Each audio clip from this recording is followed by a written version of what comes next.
Olá pessoal, eu sou Adriano, professor de artes. Gente, hoje nós vamos falar sobre dança, teatro e música da era romana. Vai ser bem interessante. Vamos tentar, mais ou menos, nos localizar o que era isso nessa época romana. Vamos pensar um pouquinho juntos. Os romanos usavam música no seu exército? Os romanos patrocinavam os artistas da sua época? Vamos dar uma analisadinha e essa aula vai responder todos nós hoje ainda. Temos poucas evidências históricas da música romana, menos que a grega, mas podemos afirmar que, diferentemente dos gregos, romanos não associavam a ética à música, mas a usavam em seu cotidiano. A dança também tem poucas pistas, mas ela, a princípio, chocou os romanos, mas gradativamente foi caído no gosto do império até se tornar essencial nas festividades da realeza. Pessoal, se eu for falar sobre música a fundo, eu vou fazer uma pequena associação com vocês. Nós temos número X grego sobre música grega. A romano é metade. Então a gente tem muita pouca coisa para a gente poder falar. A única coisa que a gente tem certeza pelas evidências que foram encontradas é que todo o cotidiano deles estava envolvido com música. Todo momento que eles iam comer, iam fazer alguma coisa, festividade, sempre tinha música envolvida. E outra coisa bem interessante é que eles não associavam a ética à música. Ou seja, dentro da questão do certo ou do errado, para eles não importava muito a questão da temática, mas importava para eles se era uma coisa agradável de se ouvir. E outra coisa interessante que, a princípio, a dança, por exemplo, ela chocou os romanos de certa forma. Por quê? Lembrando que os romanos tinham uma ética muito diferente dos gregos, porque os romanos, por exemplo, já não usavam barba, usavam totalmente muita roupa, não se expunham, diferentemente dos gregos que não tinham vergonha do corpo. Então esse choque cultural entre os dois ficou muito evidente. Daí o que acontece? O que era da dança grega, quando veio para a dança romana, como o romano era muito prático, ele pegou parte daquilo e adaptou para o seu contexto. Por isso que eles eram essa nação que absorvia aquilo que era interessante para eles e transformavam dentro do seu próprio contexto. Então nós temos o teatro romano. Inicialmente os romanos somente reproduziam peças estrangeiras sem adaptação, principalmente etrusca, mas a partir de 364 a.C. começaram o seu estilo próprio, com a introdução do gosto pela dança, dança, música e mímica. Lembrando que pantomima, pantudo, mímese, imitar. Essa questão de eles começarem a gostar das coisas estrangeiras, agora vamos ver uma coisa com relação a essa adaptação. Nós temos como a raiz da nação romana o povo etrusco. Então o povo etrusco, mesmo depois que Roma já estava como cidade, já estava se movimentando, volta e meia havia uma comissão etrusca e fazia apresentações. E nessas apresentações começaram a ter mímica e o romano se apaixonou pela mímica, porque a mímica ela fazia exatamente a expressão de alguma coisa sem a voz, somente a movimentação do corpo. E o romano achou muito agradável isso e começou a assimilar. Daí quebrou aquela barreira entre a questão da música e a questão da dança, o teatro. Então, gradativamente, o romano vai trazendo isso para a sua cultura e vai trazendo isso da sua visão do cotidiano, que é muito importante. E nós temos o palco romano. A planta do palco romano do teatro romano possui a cávea, a arquibancada semicircular em sua base era reservada à elite romana, e tínhamos edifício cênico, palco e cenário, um espaço com portas com decoração de mármore, bronze e dourado. Atrás do palco ficavam os mecanismos e depósitos, os vãos. Lembrando que o romano já era um ser assim muito tecnológico. Como eu falei na outra aula, eles já tinham esse domínio da hidráulica, tinham o domínio da mecânica, então eles já tinham exatamente um palco feito de madeira para ter acústica. Nós tínhamos a cávea, que é essa parte arredondada de que todo mundo podia assistir, lembrando que a primeira fileira ficava mais baixa que a segunda, assim consequentemente, então não tinha perigo de ninguém não enxergar o palco. E outra coisa, ele tinha um edifício cênico, exatamente o que nós vemos hoje no teatro moderno. Então um espaço onde que nós temos as coxias laterais, onde que as pessoas se arrumam, nós temos a parte do cenário, eles tinham equipamento mecânico para trocar os cenários e tinha inclusive um depósito na parte de trás, era bem inovador isso. E essa é a visão geral, o edifício cênico, nós temos aqui essa parte aqui da cávea, essa parte bem da frente onde ficava a elite romana, aqueles mais importantes ficavam aqui para poder assistir, e esse palco aqui era totalmente de madeira, então nós tínhamos a questão da acústica, a propagação do som, feito pelo edifício cênico por essa parte de trás. Diferente dos gregos, ele utilizava regularidade geométrica, geográficas para a construção de um teatro, os romanos procuravam superfícies planas, ou seja, os romanos eles já pegavam um terreno totalmente plano, aí eles faziam o seu teatro, para ter certeza que essa estrutura estaria nivelada e muito sólida. Por isso que eles já eram bem inteligentes nessa parte também. Período de ouro, em 255 a.C., surgem os maiores autores que divulgaram teatro por toda Roma. Em 235, Agnei Nevi, um dramaturgo contemporâneo de Lívio, cria os gêneros fábula toccata e fala para a Testa, que seria a comédia romana e a tragédia romana. Começou a produzir sob inspiração grega. Aquilo que eu falei para vocês, nós temos já uma cultura de trazer aquilo que é interessante. Eles viram dentro da Grécia que existia um teatro educativo, que era o teatro da tragédia, e nós tínhamos a comédia grega, que era exatamente aquela coisa de... vamos colocar assim como uma crítica aos erros, o modo de ensinar o povo a ver o que é certo e o que é errado, o romano pega para ele também. Só que ele faz exatamente na sua versão romana, então já faz uma adaptação e daí traz um teatro com a cara romana, mas traz aquilo que é prático das outras nações. E nós vimos a decadência. Infelizmente, Sêneca foi o último, 4 a.C., 65 d.C., que foi a época que ele viveu, foi o último grande dramaturgo escrevendo tragédia durante o governo de Nero. Nas festividades do imperador Trajano, de 53 a 117 d.C., a vida dele, o teatro era oferecido e desvalorizado pela população. Plínio Jovem, grande defensor da cultura, lamenta. Que eu já falei nas outras aulas, Sêneca ele foi o último daqueles grandes autores que fizeram teatro, escreveram para o teatro. Inclusive Shakespeare elogia muito Sêneca pela questão da dramaticidade, pela questão da movimentação. Ele fazia um texto que tinha muitas reviravoltas, então era uma coisa bem interessante. Inclusive ele escrevia para Nero, que Nero tentava ser ator também. E ele tinha sido tutor de Nero, ou seja, contribuiu para a educação de Nero desde a sua juventude, e o próprio Nero condenou à morte. Ele teve que cortar os pulsos na frente do Nero porque ele foi condenado a se suicidar. Era uma penalidade que existia na época. E nós vimos que Plínio, o jovem, grande defensor da cultura nessa época de Roma, ele lamenta porque o teatro começa a se decair. Por quê? Porque o romano queria mais o circo romano, o romano queria mais o sangue, queria mais areia, queria mais o coliseu. Ele não estava tão interessado na questão de cultura, eles não estavam preparados ainda para isso. E essa preparação vai vir quando, na Renascença, o teatro ressurge. Aí sim as pessoas vão apreciar aquele tesouro que estava enterrado ali na cultura romana, que eles não estavam prestando atenção nessa época. E nós temos agora a música romana, cerca de 40 fragmentos da música grega, enquanto a romana tem ainda menos. A música estava presente em todas as ocasiões, que já falei, concursos musicais eram comuns, a educação musical era uma distinção social. Usava-se o modo grego, escalas de 4 notas, simbolizando por letras ou tetracorde. No mundo antigo, gente, vamos tentar lembrar um pouquinho, que eu falei ali no comecinho da aula. Se nós temos X de grego, nós temos muito menos ainda com relação ao romano. O romano nós temos pouca coisa. Nós temos Herculano, nós temos Pompeia, foram soterrados em 79 depois de Cristo. Ali a gente tem uma certa evidência para poder ver o que acontecia no dia a dia deles. Então a gente sabe que existia em todas as ocasiões a tal da música, e a música era muito presente. Mas a gente vê que também existia concursos musicais, que era uma coisa legal, e quando o filho de um rico estava estudando música, ele tinha um status maior que o restante das pessoas, porque era uma coisa que dava um grau a mais. E uma coisa interessante dessa escala, ou seja, a escala era representada por letras, e essas letras, quando tinha alternância de ritmo e duração, nós tínhamos símbolos auxiliares. Lembrando que tetracorde, essas 4 letras, era padrão do mundo antigo. Padrão da música egípcia, padrão da música babilônica, padrão da música síria, é uma coisa que era utilizada em todas essas culturas.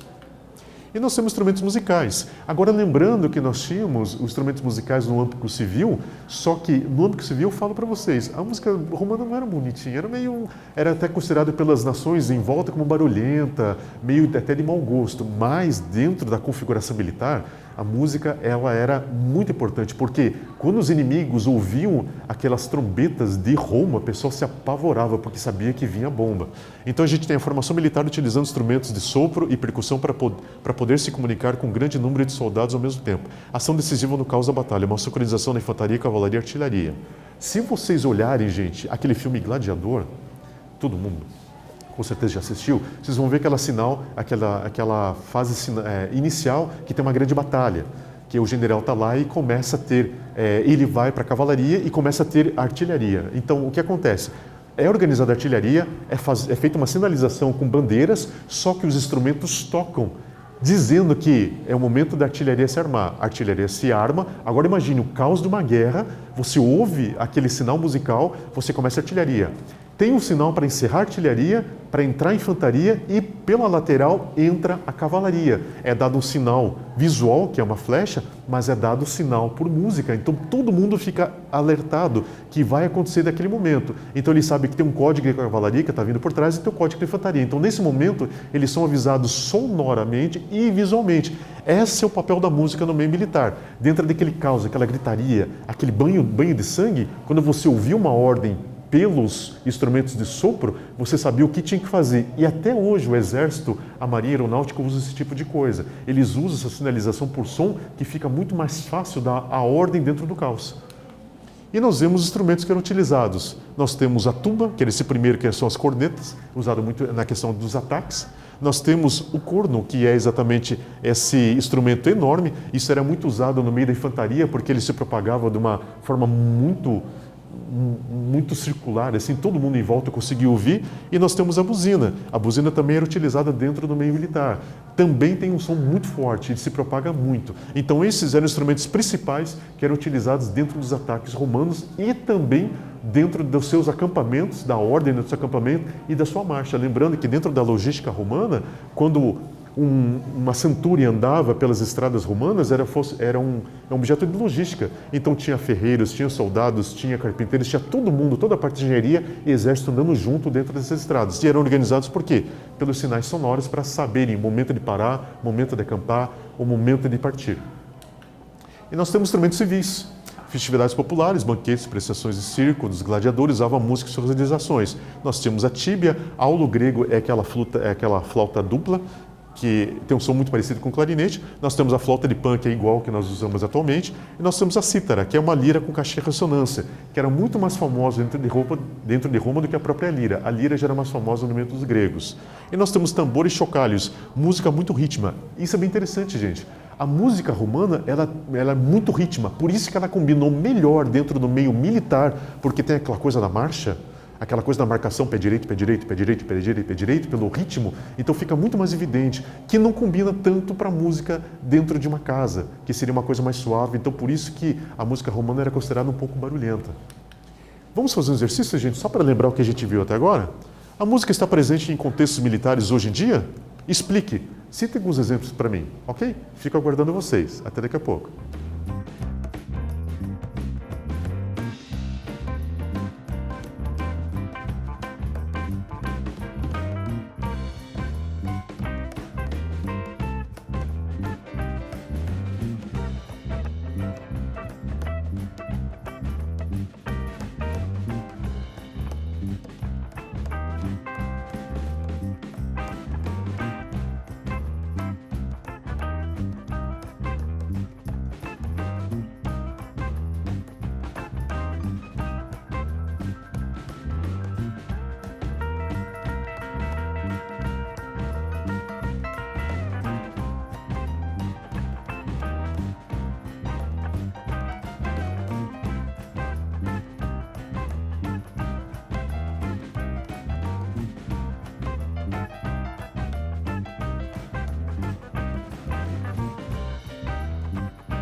Responderam lá, pessoal? Vamos em frente. A gente vai ver com relação à dança romana. A princípio, a dança romana choca Roma, sendo apontada como uma afronta aos bons costumes, mas logo a sociedade se acostuma e acaba se contextualizando e apreciando a nova linguagem. Os imperadores se tornam grandes admiradores, levando a dança e a música para os seus eventos. Aquilo que eu falei no começo da aula, a princípio, aquela coisa, aquela encenação, aquela insinuação, para o romano não era uma coisa muito legal. Lembrando vocês, o romano ele já fazia barba, ele não podia utilizar barba porque ele é um ser civilizado. Ele usava bastante roupa, tinha a questão da toga, tinha o modo tradicional de se vestir, então eles prezavam muito a questão de moda. E quando eles viam aqueles gregos lá com pouca roupa, dançando, eles não achavam legal. Então eles adaptaram isso para o seu senso até que se tornou um costume. Lembrando vocês que um grande imperador chamado Vespasiano, que era muito conhecido pela sua avareza, ele era muito pão duro, e não medir esforços em investir nos artistas, ou seja, aqueles artistas que começavam a fazer arte de uma maneira muito legal, já tinha as pessoas que patrocinavam, já tinham mecenas nessa época. Então o Vespasiano era conhecido como um grande patrocinador da arte, uma coisa bem diferente à época. E nós temos a dança romana, ricos e nobres, imitando os imperadores, também organizavam viagens com jovens escravos músicos, que eram chamados de poeri e sinfoniaci, fazendo eventos em todo o império, levando dançarinas geralmente exóticas, que eram dançarinas africanas orientais, que marcam seus passos com pandeiros e castanholas. Você lembra que eu falei para vocês que a música ela era muito ritma? Então, a questão de dança, ela entrou assim com uma luva, porque essa questão do ritmo. Lembrando que os nobres viam o imperador lá gostando de dança, eles pensaram, pô, se o imperador gosta, também tem que gostar. Então eles começaram a imitar. Eles começaram a imitar, mas começaram a pegar gosto. Então eles tinham jovens escravos, que eram aqueles músicos, que eles levavam para vários lugares e começavam a fazer seus banquetes. Iam até o palácio fazer um banquete para o imperador, iam num prédio público, lá as basílicas, e faziam grandes banquetes, faziam festividades e levavam seus próprios músicos e levavam seus dançarinos. Por que exóticas? Para chamar atenção. Então traziam essas meninas de fora para dançarem. E elas traziam que instrumentos de fora, que nem pandeiros e castanholas. Ou seja, coisas que vêm da antiga Espanha, dos países ibéricos. Então, coisas que estavam vindo de fora, trazendo para se tornar uma atração. Então, eles queriam exatamente trazer o mundo dentro dos banquetes. Então, por isso que começou a chamar atenção. Aí começou a aparecer as primeiras celebridades. Começou a aparecer aqueles artistas que eram já cotados para que viessem nesses eventos. Vamos fazer um pequeno exercício então, gente? Em determinado momento, alguns tipos de dança eram considerados imorais e eram proibidos em regiões do Império. Hoje em dia, podemos encontrar esse tipo de julgamento em relação à linguagem da dança? Em qual contexto? Quais são os parâmetros para definir o que deve ou não ser proibido? Deveria existir ou não limites para linguagens artísticas como dançar e teatro?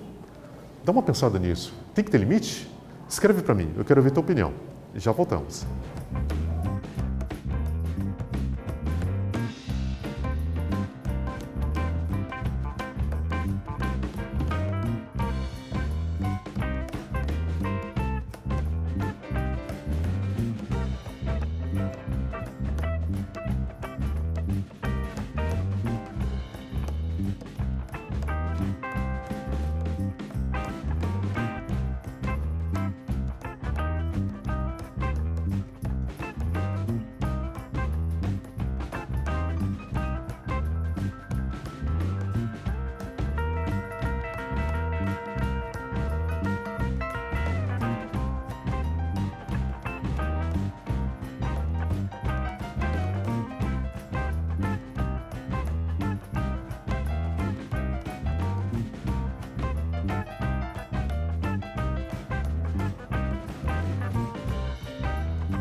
quero que vocês analisem o seguinte: é necessária liberdade para expressão artística? Isso que eu quero que vocês analisem, por isso que eu quero ouvir a resposta de vocês. Ok, pessoal?